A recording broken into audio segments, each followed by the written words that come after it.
Bago mo pasukin ang pagiging OFW, tanungin mo muna ang sarili mo kung handa ka na sa LDR. Bago ka mangarap maging OFW, bago ka sumakay ng eroplano, bago ka sumampa ng barko, may isang bagay na dapat mong itanong muna sa sarili mo. Handa ka ba talaga sa LDR?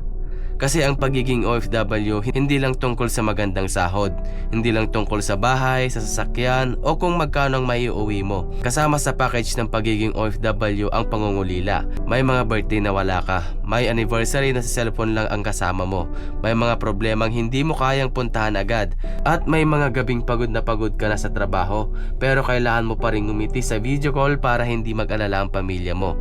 At kung may asawa ka o partner ka, mas malaking adjustment ang kailangan mo. Hindi dahil habang nasa abroad ka, may buhay na nagpapatuloy sa bahay. May mga desisyong kailangan niyang gawin ng mag-isa. May mga araw na malungkot siya. May mga pagkakataong kailangan ka niya pero hindi ka physically present.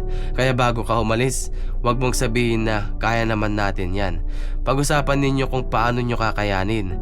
Gaano kadalas kayo tatawag? Paano nyo haharapin ang selos? Paano kung magkaroon ng misunderstanding?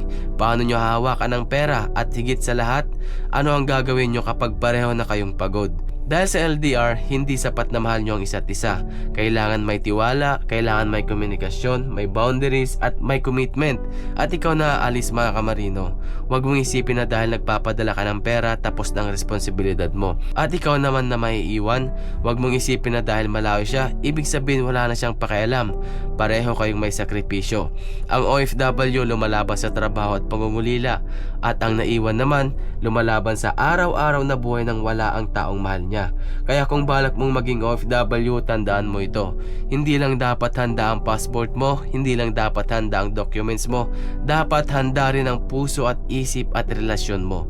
Dahil ang tunay na success ng isang OFW, hindi lang kung magkano ang naiuwi niyang pera, kundi pagkatapos ng ilang taon ng pagtatrabaho sa malayo, may pamilya pa rin siyang masayang uuwian. Kung OFW ka o may partner kang OFW, ano ang pinakamahirap na parte ng LDR para sa'yo?